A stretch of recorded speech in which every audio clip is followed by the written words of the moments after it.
Gullalli araddaako labseenaa dhaloota qubee ansiif gurra laannaan jirma baannaan amattuu garaa shii gubee. Ashamaa kafuunee akkam jirtu kabajamtoota daawwattoota GMN kun qophii keenyaa quba qabdudha. Maarreen egaa akkuma sirbaan isiniif jalqabee bakki itti argamu gullalleettidhaani. Gullallee keessa deemuudhaan gaaffii nama bashannansiisu akkasumallee bashannansiisaa bohaarsaa kan isinirraa baratanii eegaleedha kan inni jiru aga xumura qophii keenyaatti nu faana turaa kan isiniin jedhu anis manni darajjeeti. Gamoo gummaa kaameraatiin su keessaa eebbaan wajjin jira turtiin keessa nagama xumura qophii keenyaatti nu waliin haa ta'u.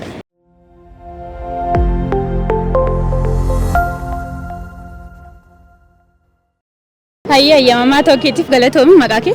Solomon. Hayya yamamtu tokkeetiif galatoomi maqaa kee? Gadisee Baayisa. Hayya maqaa kee?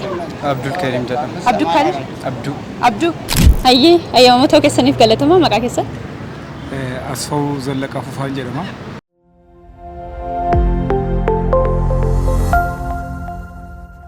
Galatooma yamamaa tokkeetiif gaaffiin koo jalqaba wadaajii jechuun maal jechuudha? Wadaajii jechuun Wadaajii. Indeetu ilillii faayishu. Ilillii faayii keessa beektaa? Ilillii ayyaana irratti nan dhagaaga. Garuu ilillii jechuun hiikaa isaa amma kanatti. Indeetu? Gaaffii lammaffaatti sirbu carraasii laata?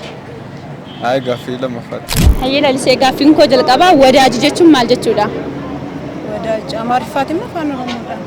Akkuma beektutti wadaajii jechuun Fira yookiin immoo nama aantee. wadaajii. Ililliin hoshi. Ililliin abaaboo. Abaaboo. Ganna kana faana hoo alilli fidi wadaajii maal talqabsiisattee yaadda? Abaaboon waan bareedaadha miti? Waan bareedaa waan namatti tolu waan ta'eef wadaajii jechuun immoo firee yoo wanta firee dhiyoo waan ta'eef Wadaajii jechuun fira jechuudha? Ayi firee dhiyoo. Fira dhiyoo. Wadaajii Hiriyaas jechuun ta'uu danda'a yookiin immoo firuma keessa foonis ta'uu danda'a.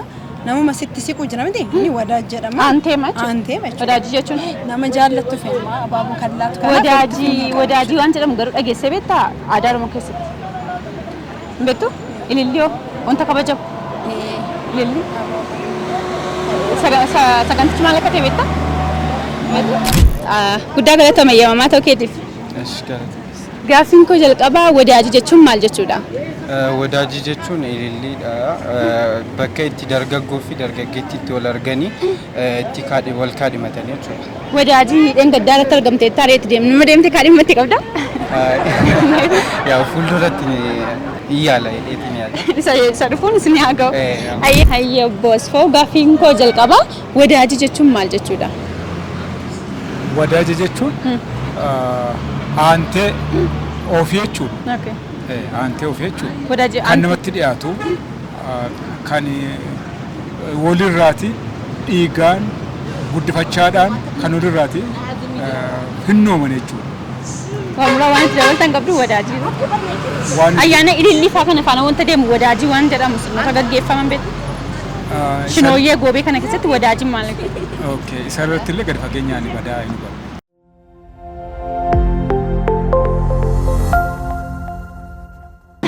Gaaffii lammaffaatan si darba.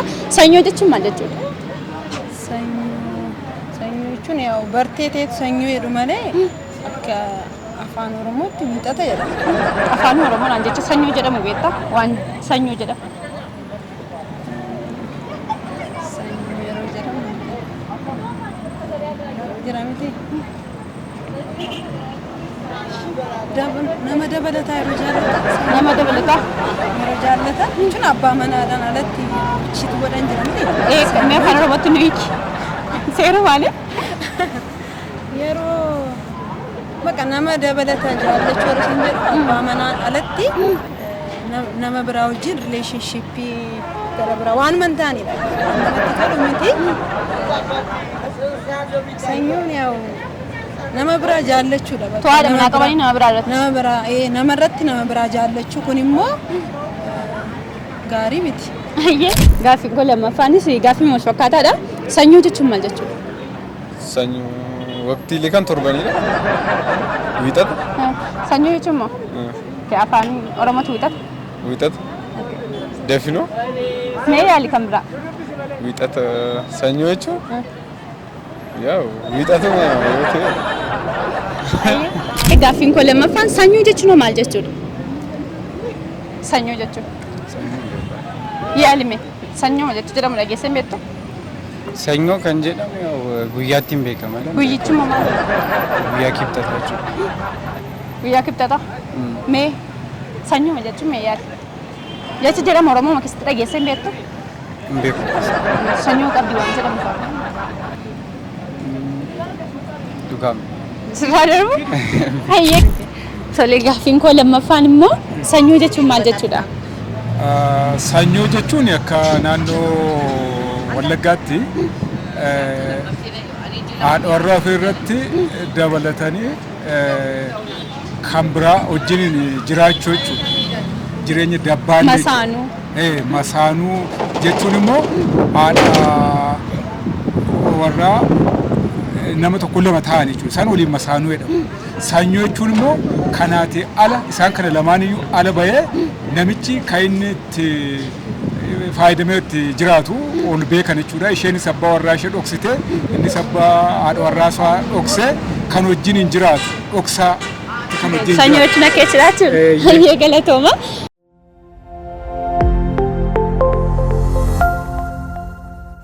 Akkaataa sirna gadaa keessatti umuriin dargaggummaa meeqa irratti dhaabbata? Sirna gadaa keessatti kan daldalaa? Kan dargaggeessaa? Kan dargaggeessaa? Gosa sadii jira miti? Kan dhaabbatu jechuun? Umuriin dargaggummaa amma foollee kuusaa kan jedhamu jira miti? Afurtaa? 35. Dabballee foollee kuusaa kana keessaa kam irratti dhaabbata? Akka seera gadaatti? Dabballee? Na yaada. Dabballee meeqa egaa meeqatti? 30 gaftaa? Sirni dargaggummaa? Dabballee sifaa ta'u? Dabballee an sifaa qaba? Ashi qaba gaya qaba. Gaaffiin koo sadaffaa sirna walakkaa fuudhinsa gadaa keessatti umuriin qeerrummaa kan irratti dhaabbatu foollee kuusaa kan jedhamu jira miti? Meeqisa kam irratti umuriin dargaggummaa kan dhaabbatu?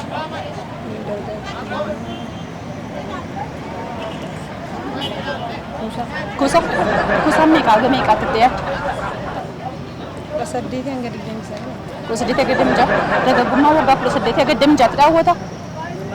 Kuusaa itti miti? Kanaafuu deebii kee maal godhu? Kuusaa manneesii qabnu wayyaa. Ayyee gaaffiin koo inni sadaffaa immoo akkaataa sirna gadaa keessatti foollee wantoota akkas jedhamu jira miti kuusaa sirna gadaa keessatti umuriin dargaggummaa kana keessaa isa kam irratti kan inni raawwatu? 18 amma 22 kan jiru. 18 foolleen meeqa hanga meeqadha? 18 Kanaafuu foollee siif haa ta'u? Foollee ana qaba? Waayee alti qabda? Foollee maalnee dabarra jechuudha? Gaaffiin koo inni sadaffaa immoo sirna gadaa keessatti foollee dabballee kuusaa makoo kan jedhamu jira miti? Kan umuriin dargaggummaa kan inni irratti dhaabbatu kana keessaa isa kamidha? Umuriin dargaggummaa yaa'u amma 21tti. 21tti oli yaa'u gaadha akka kan seera mootummaatti amma 18ttidha. Seera mootummaa na qabdee? Akka gadaatti garuu akka 21 oli dargaggeessadha. Kuusaaf dabballeef makoo keessaa isa kamidha? Isaas gadi fageenya badaa hin beeku. Ayyee.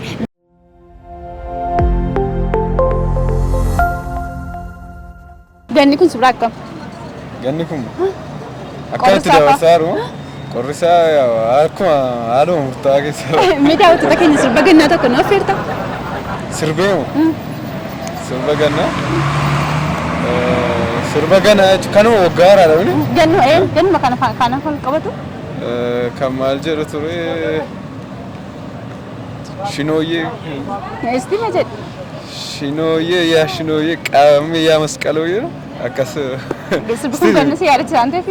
Ganni kun sirba akkamii? Nqorra? Ganna kana faana sirba wal qabatu tokko daawwattoota keenya affeer. Ati sirbitu? Sirba ganna faana ol deemu? Sirbitu? Mee ganni kun sirba akkamii? Uumaan jedhu. Bareedaadha? Xinnoo ishee yeroo hojii ምናምን hojjechuudhaaf xiqqoo ishee ulfaataadha. Meeshii ganna kana ilaalchisuudhaanis sirba ganna faana kana hin deema jettu daawwattoota keenya affeerri. Sirba baay'ee hin beeku. Eessi sirba ganna faana hin deematte yaaddu? Hin beektu? Sirba moo affeerri? Ishii ganna kana waan hin deema jettu waan tokko affeerri daawwattoota. Sirba baay'inaan amantaan kun gatii naaf hin eegamne sirba akkasitti. Mee ganni kun isin biraa akkami? Ganni kun maal isin yaadachiisa isinii? Ganni kun baay'ee akka ganna durii duumessaa'ee akka duriitti roobaa jira. Rooba gaariidha. Rooba qulqulluudha. Akka kanaatti itti nuuf ufeennaan rooba baay'ee namatti toludha. Warri kaan ganna kanatti sirba nu affeeraa turan isin immoo maal nuun jettu waa'ee ganna kana ilaalchistan? Sirba nu affeeraa turan ganna kana faana kan deemu isin immoo waa'ee ganna kana yoo sirbu waadda waan ta'e nu jettu? Maal jedhu akka amantaatti ani amantaa waldaa maqaan Yesuusin hordofaa waa'ee sirbaatti bada gadi xalaqadheemu.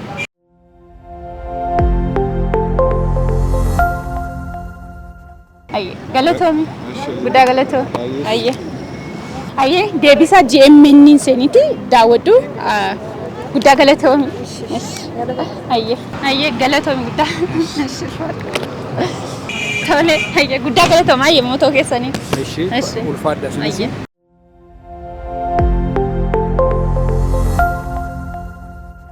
Egaan kabajamtoota daawwattoota keenya sagantaa keenya gullallee keessatti godhachaa jirru kana gara xumuraattidha kan finnee jirru. Akkuma isin daawwachaa turtanii deebiin isaanii hedduu kan nama bohaarsu ture.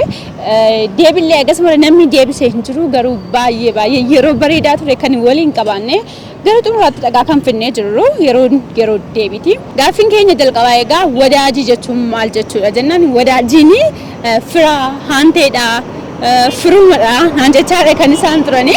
Wadaajii jechuun egaa nus kan gaafanneef yeroon kun wadaajiin torbee darbee keessa haala bareedaadhaan magaalaa Bishooftuttidha kan inni kabajamaa ture. Wadaajii fililliin bakkuma tokkotti kan kabajamu. Qeerroof qarreen bakka isaaniitti wal ilaallatanii waggaa itti aanu immoo wal kaadhimmataniidhaani. Deebii kana egaa nama tokko inni yaaleetidha kan inni jiru. Gaaffima wal fakkaataadhaan lammaffaa irratti kan gaafanne immoo sanyoo jechuun maal jechuudha jennaan wiixatadha hojja dureedha jedhaadha kan isaan deebiin isaanii hedduu nu bohaarsaa ture namni deebise illee hin jiru garuu namni tokko yaaleedha kan jiru sanyoo jechuun egaa akkuma beekamu dhiirri tokko yookiin dubarri tokko abbaa manaa qabdu akkasumallee nutu haadha manaa qabdu bakkeetti kan biraa wajjin walitti dhufeenya yoo godhatanii masaanuu kan jedhamu jechuudhaan sanyoon irratti baafattee yookiin masaanuun irratti baafattee kan jedhamurraan jechuudha kan inni dhufeeni kanaaf deebiin keenya masaanuudha jechuudhaan. Gaaffiin keenya sadaffaan immoo sirna walharkaa fuudhinsaa sirna gadaa walharkaa fuudhinsaa keessatti umriin dargaggummaa isa kam irratti raawwata jennaan 46 23 jedhaadha kan isaan turani nuti garuu kan gaafanne dabballee makoo follee kuusaa keessaa isa kamidha kan jechuudhaan nuti kan gaafanne garuu namni kana nu deebise illee hin jiruuni egaa deebiinsaa kuusaadha 24 haga 32ttidha jechuudha kan inni raawwatu.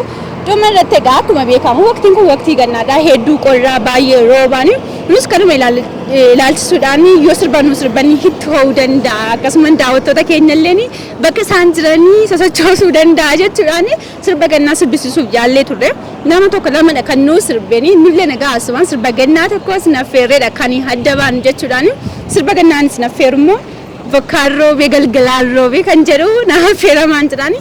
Egaan kabajamtoota daawwattoota keenya quba qabduun keenya irraa asuma irratti kan goolabuta qophii kana qopheessuun kan isin faana ture immoo anas manni darajjeeti gama ogummaa kaameraatiin immoo su keessa abbaan waliin ture torbee agol deebnutti torbeen nagaa isiniif haa ta'u.